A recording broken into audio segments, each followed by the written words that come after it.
Hello friends, welcome to Samayal. இன்னைக்கு வீடியோல நிறைய புது கிச்சன் டிப்ஸும் வீட்டு குறிப்புகளும் தான் பார்க்க போறோம். வீடியோக்குள்ள போறதுக்கு முன்னாடி நம்ம சேனலை நீங்க ஃபர்ஸ்ட் டைம் பார்க்கறீங்கன்னா மறக்காம Subscribe பண்ணிக்கோங்க. நம்ம சேனல்ல இதே மாதிரி எக்கச்சக்கமான கிச்சன் டிப்ஸ் வீடியோ போட்டுருக்கோம். அந்த வீடியோஸையும் நீங்க செக் பண்ணி பாருங்க. இப்போ நம்ம ஃபர்ஸ்ட் டிப் என்னங்கறத பார்க்கலாம். இன்னைக்கு நான் சாம்பார் தான் செய்ய போறேன். சோ பருப்பு வேக வச்சு எடுத்துக்கறேன். பொதுவாவே சாம்பார் எல்லாம் சாப்பிட்டோம் அப்படினா நிறைய பேருக்கு சுத்தமா ஒத்துக்காது. நெஞ்சு வலி, வயிறு வலி, ஏப்பம் வருது, இந்த மாதிரி நிறைய கேஸ்ட்ரைட்டிஸ் பிரச்சனைகள் இருக்கும். சோ இந்த பிரச்சனைகளை முழுமையா தவிர்க்க முடியலன்னாலும் இப்போ நான் சொல்ற ஒரே ஒரு டிப்பை நீங்க ஃபாலோ பண்ணீங்கன்னா பாதி பிரச்சனைகளை நம்மளால ஈஸியா தவிர்க்க முடியும். என்னங்கறத பார்க்கலாம். பருப்பு நல்லா கழுவி எடுத்துட்டு இது கூடவே மஞ்சள், பூண்டெல்லாம் போட்டு அப்படியே வேக வச்சு எடுத்துருவோம் இல்லையா? சோ அந்த மாதிரி செய்யாம ஃபர்ஸ்ட் இந்த பருப்பை தண்ணி ஊத்திட்டு நல்லா கொதிக்க வச்சு எடுத்துக்கலாம்.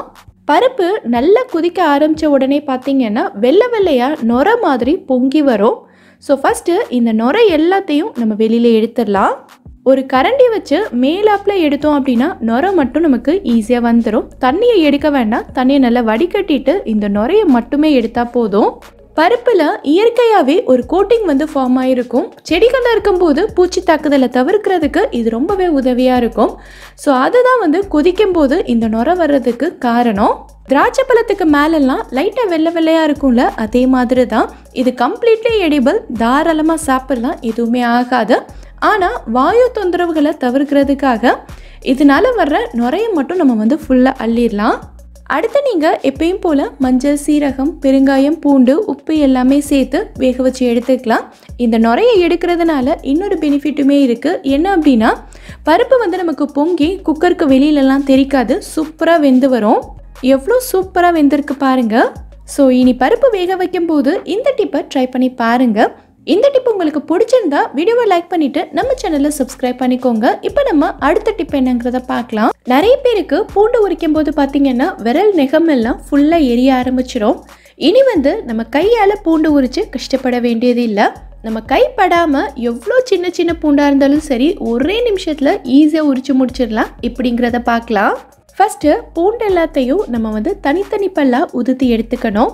இந்த மெத்தடில் செய்யும்போது எவ்வளோ சின்ன சின்ன பூண்டாக இருந்தாலும் சரி ஈஸியாக வேலை முடிஞ்சிடும். இதுக்கு நம்ம யூஸ் பண்ண போகிறது பார்த்திங்கன்னா சாப்பர் தான். காய்கறி கட் பண்ணுறதுக்கெல்லாம் யூஸ் பண்ணுவோம்ல, அதுதான் நிறைய வீடுகளில் இப்போ கண்டிப்பாக இருக்கும். இதோட பிளேட்ஸ் எல்லாம் நல்ல ஷார்ப்பாக இருக்கிறதுனால ஈஸியாகவே வேலை முடிஞ்சிடும். இப்போ நம்ம உதுத்தி வச்சுருக்க பூண்டு எல்லாத்தையுமே இதில் போட்டுக்கலாம். பூண்டை தனித்தனி பல்லாக உதுத்திட்டு தான் போடணும், இல்லைன்னா ஒர்க் அவுட் ஆகாது. பூண்டு எல்லாத்தையும் உள்ளே போட்டுட்டு இதை நல்லா டைட்டாக க்ளோஸ் பண்ணிவிட்டு ஒரு 2 இழு மட்டும் இழுத்து விட்டால் போதும். ரொம்ப நேரம் இழுத்து விட்டோம்னா பூண்டு எல்லாமே ரொம்ப பொடி பொடியாயிரும். ஸோ ஒரு 2 தடவை மட்டும் நல்லா இழுத்து விட்டுட்டு இப்போ நம்ம ஓப்பன் பண்ணி பார்க்கலாம். இந்த மாதிரி தான் இருக்கும். பூண்டு தனியாக தோல் தனியாக பிரிஞ்சு வந்திருக்கும்.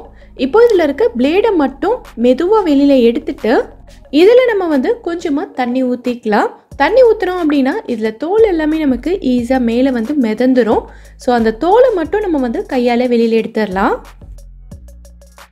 இப்போ நம்ம பூண்டை மட்டும் தனியாக எடுத்துடலாம். எவ்வளோ ஈஸியாக உரிச்சாச்சு பாருங்கள். நீங்கள் அதிகமான அளவில் பூண்டு உரிக்க போகிறீங்க, இஞ்சி பூண்டு பேஸ்ட்டெல்லாம் நிறைய அரைச்சி ஸ்டோர் பண்ணி வைக்க போகிறீங்கன்ற சமயத்தில் இந்த டிப் உங்களுக்கு ரொம்பவே உதவியாக இருக்கும். இந்த டிப் உங்களுக்கு யூஸ்ஃபுல்லாக இருந்ததுன்னா எனக்கு கமெண்ட்டில் சொல்லுங்கள். இப்போ நம்ம அடுத்த டிப் என்னங்கிறத பார்க்கலாம். பூரி சப்பாத்திக்கெல்லாம் சைட் டிஷ் உருளைக்கிழங்கு மசாலா பண்ணுவோம் இல்லையா? ஸோ அந்த உருளைக்கிழங்கு மசாலா நமக்கு ஹோட்டலில் கிடைக்கிற மாதிரி நல்ல கமகமன்னு வாசனையாகவும் நல்ல திக்கான கன்சிஸ்டன்சிலையும் கிடைக்க மாட்டேங்குதுன்னு நிறைய பேர் கமெண்ட் பண்ணியிருக்கீங்க. ஸோ அதுக்கு ரொம்ப ரொம்ப சிம்பிளான ஒரு டிப் சொல்கிறேன். அதை நீங்கள் ஃபாலோ பண்ணாலே போதும். உங்கள் வீட்டில் இருக்கிற எல்லாரும் பாராட்டுற அளவுக்கு சூப்பராக வரும். ஃபஸ்ட்டு நீங்கள் எப்பயும் போல் கடுகு சேர்த்து பொரிஞ்சதுக்கப்புறமா கடலைப்பருப்பு, உளுத்தம்பருப்பு, இஞ்சி, பச்சை மிளகாய், கறிவேப்பிலை, வெங்காயம் எல்லாம் சேர்த்து நல்லா வதக்கிட்டு கொஞ்சமாக மஞ்சள் தூளும் தண்ணியும் சேர்த்து நல்லா கொதிக்க விட்டுக்கோங்க. இந்த தண்ணி கொதிச்சிட்டு இருக்கும்போது இது கூட நம்ம ஒரு பேஸ்ட் அரைச்சி சேர்த்துக்க போகிறோம். ஒரு சின்ன மிக்ஸி ஜாரில் கொஞ்சமாக பொட்டுக்கடலை, இது கூடவே ஒரு 1/2 டீஸ்பூன் அளவுக்கு சோம்பு, அப்புறம் 4-5 முந்திரி சேர்த்து இதை கொஞ்சமாக தண்ணி சேர்த்து நல்லா ஃபைன் பேஸ்ட்டாக அரைச்சி எடுத்துக்கோங்க. இதுதான் உருளைக்கிழங்கு மசாலாவுக்கு நல்ல வாசனையையும் திக்னஸையும் கொடுக்கக்கூடிய ஒரு சீக்ரெட்டான பேஸ்ட்னே சொல்லலாம். தண்ணி நல்லா கொதிச்சிட்டு இருக்கும்போது நம்ம அரைச்சி வச்சிருக்க பேஸ்ட்டை சேர்த்து நல்லா கலந்து விட்டுட்டு இது கூடவே கொஞ்சமாக தண்ணியும் சேர்த்து இதை நல்லா கொதிக்க விடுங்க. ஸ்டவ் சிம்மில் வச்சுட்டு நம்ம சேர்த்துருக்க பொட்டுக்கடலை, சோம்பு இதோட பச்சை வாசனைலாம் போகிற அளவுக்கு ஒரு 4லேருந்து 5 நிமிஷத்துக்கு நல்லா கொதிக்க விட்டுக்கோங்க. ஒரு 5 நிமிஷத்துக்கு நல்லா கொதிச்சதுக்கு அப்புறமா இதோட திக்னஸ் பார்த்தீங்கன்னா இந்த மாதிரி இருக்கும். இப்போ நம்ம மசிச்சு வச்சிருக்க உருளைக்கிழங்கு இதில் சேர்த்துட்டு நல்லா கலந்து விட்டு இதையுமே இன்னும் ஒரு 2 நிமிஷத்துக்கு நல்லா கொதிக்க விட்டுக்கோங்க. இது கொதிக்கும் போதே பார்த்தீங்கன்னா அவ்வளோ வாசனையாக இருக்கும். ஒரு 2 நிமிஷம் நல்லா கொதிச்சதுக்கு அப்புறமா திக்னஸ் இந்த மாதிரி தான் இருக்கும். இப்போ நம்ம ஸ்டவ் ஆஃப் பண்ணிக்கலாம். ஸோ இதே மாதிரி ஒரே ஒரு தடவை ட்ரை பண்ணி பாருங்கள். இனி எப்போவுமே இதே மாதிரி தான் செய்வீங்க. ஸோ ட்ரை பண்ணிவிட்டு எனக்கு கமெண்ட்டில் சொல்லுங்கள். இப்போ அடிக்கிற வெயிலுக்கு குழந்தைங்க எல்லாருமே ஜூஸ், ஐஸ்கிரீம்னு சாப்பிட ஆரம்பிச்சிருப்பாங்க. ஸோ நிறைய பேர் வீட்டில் ஐஸ்கிரீம் கொஞ்சம் பெரிய டப்பாவில் வாங்கி ஃப்ரீசரில் ஸ்டோர் பண்ணி வச்சுருப்போம் இல்லையா? ஸோ இந்த ஐஸ்கிரீமை ஒரு தடவை ஓப்பன் பண்ணிவிட்டு இன்னும் ஒரு 4-5 நாளைக்கு அப்புறமா எடுத்து பார்த்தீங்க அப்படின்னா இந்த டப்பாவோட ஓரத்தில் இதோட மூடியில் எல்லாமே ஐஸ் கட்டி கட்டியாக அங்கங்கே பிடிச்சி போயிருக்கும். ஃப்ரீசர்லலாம் அங்கங்கே ஐஸ் கட்டி கட்டியாக பிடிச்சிருக்கும்ல, அதே மாதிரி இந்த டப்பா ஃபுல்லாகவே ஒரு லேயரே ஃபார்ம் ஆகிருக்கும். ஸோ அதை எப்படி தவிர்க்கிறதுன்னு பார்க்கலாம். இங்கே நான் ஒரு பிளாஸ்டிக் கவர் தான் எடுத்திருக்கேன். நம்ம கடையிலலாம் பொருட்கள் வாங்கும்போது போட்டு தருவாங்கல்ல, அந்த கவர் தான். இதை இந்த டப்பாவோட சைஸ்க்கு ஏற்ற மாதிரி நம்ம கட் பண்ணி எடுத்துக்கலாம். இதுக்கு பதிலாக நீங்கள் கிளிங் ரேப் கூட யூஸ் பண்ணிக்கலாம். கடைகளெல்லாம் சாப்பாடு வாங்கும்போது ஒரு டிரான்ஸ்பரண்ட் ஷீட்டில் கவர் பண்ணி தருவாங்கல்ல, அதுதான். ஸோ அது நிறைய பேர் வீடுகளில் இருக்காதுன்றதுனால இதை வச்சு நான் உங்களுக்கு செஞ்சு காட்டியிருக்கேன். இப்போது இந்த கவரை நம்ம டப்பாக்கு மேலே போட்டுட்டு மூடி வச்சு அப்படியே நல்லா டைட்டாக க்ளோஸ் பண்ணிக்கலாம். ஸோ இந்த மாதிரி நம்ம வைக்கும்போது டப்பாக்குள்ளே ஐஸ் கட்டி ஃபார்ம் ஆகாது. நம்ம எப்படி வச்சோமோ அதே மாதிரி நல்லா ஃப்ரெஷ்ஷாகவே இருக்கும், எவ்வளோ நாள் ஆனாலும் சரி. ஸோ கண்டிப்பாக ட்ரை பண்ணி பாருங்கள். இப்போ நம்ம அடுத்த டிப் என்னங்கிறத பார்க்கலாம். இங்கே நான் நெய் பாட்டில் தான் எடுத்திருக்கேன். நான் ஊர்லேருந்து வரும்போது லீக் ஆகாமல் இருக்கணுன்றதுக்காக இந்த பாட்டிலில் நெய் ஊற்றி எடுத்துகிட்டு வந்தேன். ஸோ இப்போ காலியானதுக்கு அப்புறமா இதில் நிறைய நெய் அங்கங்கே ஒட்டியிருக்கு. இதை ஒரு சொட்டு கூட இந்த பாட்டிலில் இல்லாமல் கம்ப்ளீட்டாக எப்படி வெளியில் எடுக்கிறதுன்னு பார்க்கலாம். இதை ஸ்டீலாவோ இல்லை வேறு ஏதாவது மெட்டலாவோ இருந்தது அப்படின்னா அடுப்பில் வச்சு நம்ம லைட்டாக சூடு பண்ணிக்கலாம். ஆனால் இது பிளாஸ்டிக்ன்றதுனால சூடு பண்ணவும் முடியாது. ஸோ நம்ம இப்போ என்ன பண்ண போகிறோம்னா, இந்த பாத்திரத்தில் நான் சுடு தண்ணி எடுத்திருக்கேன். தண்ணி வெது வெதுப்பாக இருக்கிறத விட இன்னும் கொஞ்சம் சூடாகவே இருக்குது. இப்போது இதில் நம்ம பாட்டிலில் போட்டு வச்சிட்டோம் அப்படின்னா உள்ளே இருக்கிற நெய் எல்லாமே இந்த சூட்லேயே நல்லா உருகிரும். எல்லா பக்கத்துலேயுமே லைட்டாக திருப்பி திருப்பி விடுங்க.